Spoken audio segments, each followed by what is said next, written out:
What's going on out there, yo? I'm tapping back in with another volume of Welcome to the Franchise here.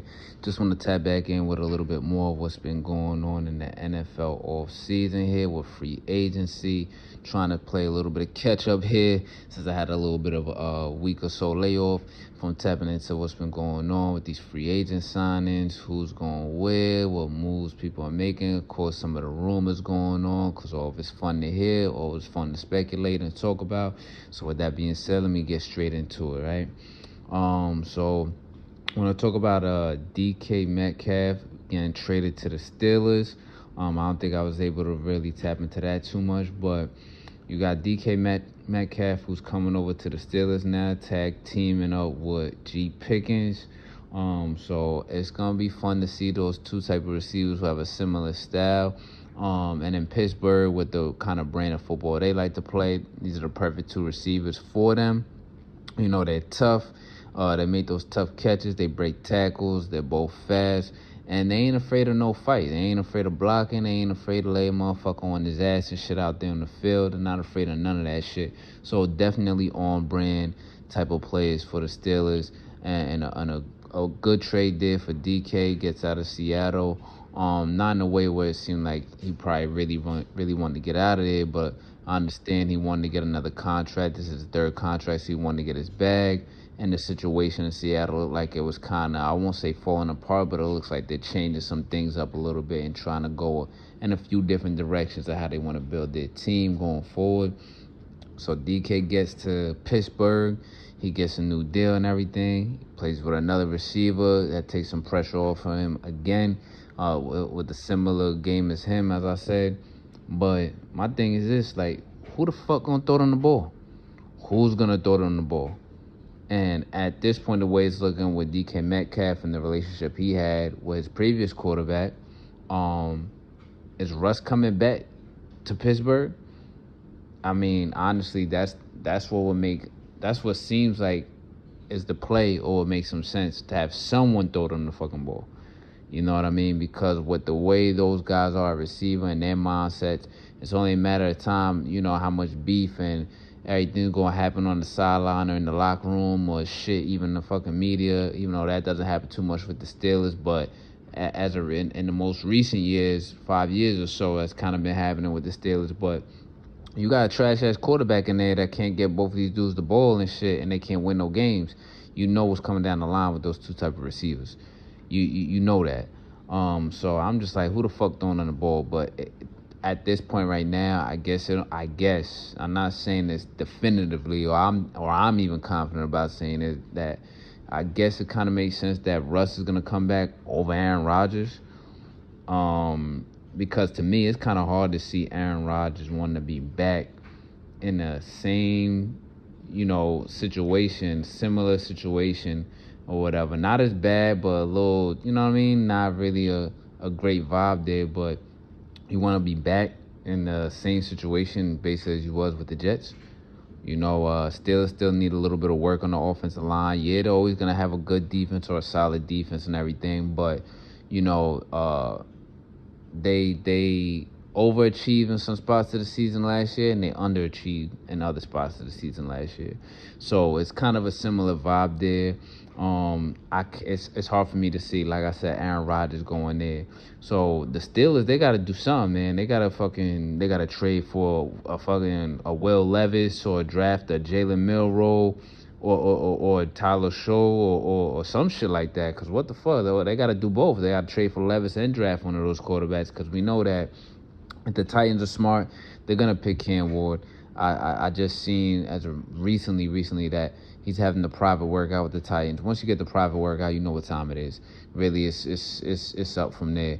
Anytime you see that private workout, for the most part, 80% of the time, that's where the play is going to go, and the Titans would be smart to just make that pick. Don't overthink it. Don't try and get cute unless somebody's trying to make a crazy trade or haul to get, you know, with you, where you can get more picks and everything like that. And you're still in a position to get another quarterback, or still set yourself up to get one of the best quarterbacks next year, then fine. But honestly, I think they take Cam Ward. So you could trade Will Levis or some shit like that to the Steelers, draft your backup quarterback in this draft also, or some shit like that, whatever. But the Steelers gonna have to do something, man, because Mason Rudolph, I see he's back now. Okay, it's kind of cool. He's back now, but we all know that ain't it. They ain't gonna do it for these two receivers here, and a DK Metcalf and a George Pickens, with how explosive they are and how they want the ball. And when shit not going right and the offense is not moving and they not winning games, that something's gonna be said about it. They gonna talk their shit. So I think that they definitely gonna have to draft a quarterback somewhere in this draft, whether it be Jalen Milroe or Tyler Show. Maybe think about doing a trade or some shit. Maybe they won't do that. Maybe they'll just ride out with Mason Rudolph being the starter just to start the season, and see what happens. Other than that, as far as free agency, I mean, good pickup though with them getting Slay from what I was able to see at corner. I mean, still he's older, one of the older cornerbacks in the league, but still a good veteran quarterback in the league. And I think his brand of play could mesh, kind of well with how they want to play in Pittsburgh, and they already got a really good defense. So good pick up there. I'll check back in and once I play some more catch up here and everything like that in the coming weeks, in the coming days, I'll see who else they sign or whatever moves that they made or they're gonna make. And then moving on to another team in the AFC, who's made some nice moves and definitely gonna be looking to fuck shit up in the playoffs, I think. And that's the Chargers. So the Chargers made some moves and had a former Steeler they signed to kick their shit off, and Najee Harris at running back, which is a good fit for how they want to do things. They want to run the ball. Jim Harbaugh, he's all about the power run, establish the run first, set up the pass, and play, hard-nosed defense and everything. And he's talking about he sees his offensive lineman as a weapon and shit. So I think that's a really good fit and a good spot for Najee Harris. And also for the Chargers. And then to add on to that, to beef shit up, you got Mekhi Becton now that they're going to put on that offensive line there. And I'm pretty sure they're going to keep him at guard because, like I said, Jim Harbaugh, he's going to want to run the ball and he's going to want to bully motherfuckers around and push them down the field and shit to establish the passing game, make it easier for Justin Herbert, especially after the playoff performance he had last year. They're going to want to run that ready a lot more. And also, if they have to throw the ball, make it on easier downs or have a lower attempt for Justin Herbert. So Najee Harris and then Mekhi Becton up front, two good additions for them as well. And then some of the other ones I saw, they got Dante Jackson, who also came over from the Steelers at cornerback. They could use that. Asante Samuel Jr. they let him walk. I don't think he's signed anywhere yet, which is kind of crazy, but hey, we'll see. He probably what I find sometimes in some of these free agency seasons like that is some of the dudes that are good like that and they don't find a home for a while, they always end up in the right fucking place and they have a great season, either stats wise to get to another contending team for a deal, or they end up with the right team that's on their way to contending in that following season. They make noise in the playoffs, or they contribute to a championship team or a really good perennial playoff team. So I'm not too worried about him not being signed. But like I said, back to who they did sign, Dante Jackson, who came over for the Steelers. I think that's a sneaky good pickup. A guy that contributes, a nice player. Who played for Carolina, drafted by Carolina out of LSU, and also played for the Steelers there. I think it's a nice pickup. And then they bring back a couple of guys that they're really familiar with, even though they may not be familiar with Jim Harbaugh. And they got Mike Williams back and Denzel Perryman, two good veteran players that can still contribute, and you still got to worry about a bit. Denzel Perryman has been in the league for a long time, straight out of the U. But he's been doing this thing for a long time. Still really consistent, steady, solid player at the middle linebacker spot. And I can see him still contributing there with the Chargers on this current roster as well. Probably still starting, if not a spot starter for sure, or a good role player for sure with his veteran experience being in the league for a long time. And then Mike Williams as well. They lost a big body and they got the familiar big body back Hopefully he's more healthy than he was in recent years and can stay healthy for a longer amount of time throughout the season. He is a veteran, so he may have some nicks and necks during the season, but hopefully he can stay a little bit more healthy for a longer period of time, especially with the type of offense they have, where they're going to be running the ball a lot more anyway, and his volume won't be too high. So with Palmer being out of the mix now you bring back Mike Williams, and then they still got Quentin Johnston, who's a big body, but he still got to put it together. You got your mans, Lad McConkey in the slot, who putting motherfuckers in the mix in the slot there, and you got your running game going. So I like some of these moves that I've seen for the Chargers, even though they lost Bosa. Khalil Mack is coming back, so the Bosa loss isn't too big to me because, like I was pointing out during the season last year, they still got some depth pieces in the cut on our defense. They got I still be messing up his name, the Tui Malau dude off the edge. I know he number 45, but he had a good fucking season last year. So I think it's not too much to worry about that crazy with Bosa going over to the Bills. But they still made a lot of other nice signings, and I think you know with this division right here, this division is gonna get fucking crazy with Denver and them in the mix, and then maybe even the Raiders too, because they have an actual credible quarterback there with Geno Smith. And whatever moves they make, I'm gonna have to tap into that and catch up with that to see what moves they make. And they still gonna have to make their moves and their plays in the draft, you know, or during the draft to see. Let's see if they trade for someone else, a role player, someone that contribute, a veteran, or who else is out on the market there. So this division has always been, you know, a little bit crazy. Of course, mainly we know that the headliner is the Chiefs. They're gonna be the top dog. But last year, I feel like outside of watching the Chiefs, the other two teams who have read up some more to really make shit interesting and pop shit off, the Broncos and the Chargers. And the Broncos made some moves also with Drake Greenlaw, Howard Funga going over there. This is going to be crazy as fuck to watch this division again. Another season again of them all competing. And like I said, who knows with the Raiders? They might sneaky. I'm not saying it's definitive they'll make the playoffs or they're going to be like some 12-win team and no shit like that. But, you know, I wouldn't be surprised. I wouldn't be that surprised if they made it hard for the other three teams to really win some games throughout the year. You know what I mean? And could possibly knock one of them out from being a playoff contender, and it just be two teams instead of three of those teams from that division going to the playoffs. But it should be fun. It should be fun as shit to watch all four of those teams, mainly those three teams, play in that division. And it could be kind of scary there, you know, what the Denver Broncos are doing, and definitely what the Chargers are doing, and definitely with the coach and the Jim Harbaugh. So that shit's gonna be crazy and fun to watch. But what's gonna bring me to the next topic here before I wrap up is Aaron Rodgers, though. Aaron Rodgers still looking for a spot that makes sense for him before he could play. No deal with Minnesota. No deal as of yet with the Steelers. I think everyone thinks that it's going to be the Steelers. It makes the most sense. You know, if he still wants to play right away, if he want to be all in the fold with training camps and, you know, practices with teammates and all that shit off the rip, the Steelers, it makes the most sense. I mean, he sure as fuck ain't going to the fucking Giants. We know that shit. He ain't staying in New York. I'm sure he like to stay in New York as far as like, hey, it's been a cool experience living here, this, that, whatever, all that shit, right? But you sure Shane, you ain't staying in New York with the Giants, the same situation with the Jets. Basically, you don't want to go through that again. I did also say that it is a similar situation, I think, with the Steelers if he goes there too as with the Jets, but a little bit better, not as bad. You got a coach that you also respect as well, a coach that is well respected in the league, not some motherfucker that don't really know what he's doing or over his head with the shit. And a coach that respects you as well, but it's going to be like, yo, we just need you to be a quarterback. We got everything else shut down over here.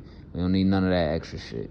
You know, but from what I'm seeing also, they already got Cam Hayward, who is also very respected in the league, well respected, of course, in his franchise. In the locker room, always been like, yo, come on, bro, what we doing here? Enough with this bullshit, what you got to do, a retreat and this, that, you playing around. We not playing that shit over here. We ready to go, and we trying to fucking win. So you already got that going on, so I want to say it's very, very iffy with the Steelers, but it could be a little iffy there if he didn't make a decision by now. So it ain't gonna be the Steelers. He has no deal with Minnesota. Him with Minnesota probably would have been low-key, sneaky good look because we don't know what J.J. McCarthy is. I really wanted Minnesota to stick it out another year at least or two with Sam Darnold. That would kind of be smart for both you, Sam Darnold, and your quarterback who we don't know who he is yet, but he could still learn and, you know what I mean, mature in the process and the cut of becoming an NFL quarterback. But Aaron Rodgers to Minnesota, not gonna happen. Okay, they said fuck that, we don't want you. Definitely ain't going to the Giants. So what we thinking here? People are saying shit like they think he wants to sneak onto that San Fran roster. I mean, who the fuck knows now? Who the fuck knows? Because they're still negotiating with Brock Purdy.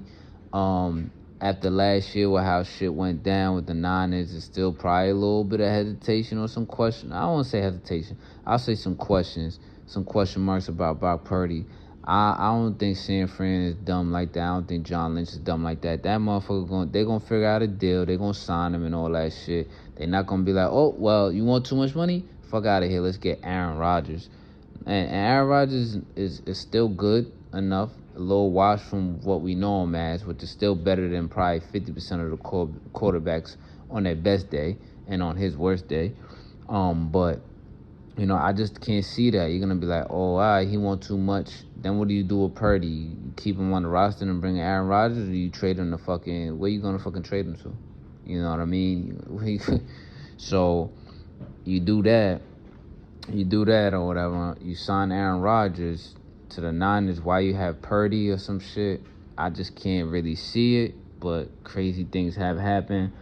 My thing is this. I think that, you know, for him, I think he still also needs to get a little bit healthy. I think he can still play a little bit, but yo, take a little hiatus, man. Take a little hiatus, my guy. Like, take a half season off till the opportunity opens up. Maybe somebody gets hurt or, you know, they're not cutting it for a certain team that's still on the cusp or can make a run. Take a little half season hiatus or a full season hiatus. Like, just, I'm not retiring, but I'm going to just take a year off till I see next year what really opens up, what it's really looking like out here, to be in the best spot, in the best situation, to go out in a good way, to end my career on a good note. I think that would be best for him because nobody wants to see how it's going now. From the 2 Jet seasons to nobody want him, or he playing around like people want him, but they really don't and shit. It's not a good look. I don't like that for my guy Aaron Rodgers with the type of legacy he has kind of attached to his name, because it's looking bad right now on the way out. So a half season or a full season hiatus and then come back in the right situation wouldn't really be a bad idea, because one of those teams are going to find a way to build their roster correctly to really compete for a championship or just compete in the playoffs at a high level. You know what I mean? Maybe a Saints team or some shit like that next year. I don't know. Something crazy like that. I don't know. A Saints or a Colts team or whoever. You know, something like that could happen. Or maybe you are being smarter, because obviously he's a professional. He's been a professional in this league for mad years and everything like that. He knows how this shit go. He knows the ebbs and flows of the NFL offseason, the business of the NFL and all this shit. Maybe he is being smart and waiting it out to see how the pieces fall during or after the draft, like he did with this New York Jets trade shit. And he does still sign with the Steelers after he sees how they draft or whatever they do, or whichever team, and he sees what they do at the draft and everything like that, or before the OTAs or after the OTAs, and shit like that. You know, he is a veteran. I'm sure he don't want to be up in training camp the whole fucking time all the time, but although I'm one of them people, I think he should. I think that's one of his mistakes he had in the previous years, these past couple years with the Jets, but we'll fucking see, man. I think his best option is just take a little hiatus, man. Take a minute, get your body right, work out some more, come back in a way that we ain't ever seen you before with the right fit, the right team in the right spot, and fucking do your thing and go out on a good note. Go out on a good fucking note, because it's looking bad right now. But that's going to wrap this quick volume up of Welcome to the Franchise with me here. Going to try and still play some catch up on this free agency stuff. Also, everything else that's been going on with the NFL. Some rumors, some talk, some draft talk. I definitely want to tap into that shit. I want to get back in motion, back in rhythm with more NFL talk, especially in the draft area. And then we got NBA playoffs coming up as well. So I got to tap into some more of that. Getting back to it. But in the meantime, y'all out there be easy.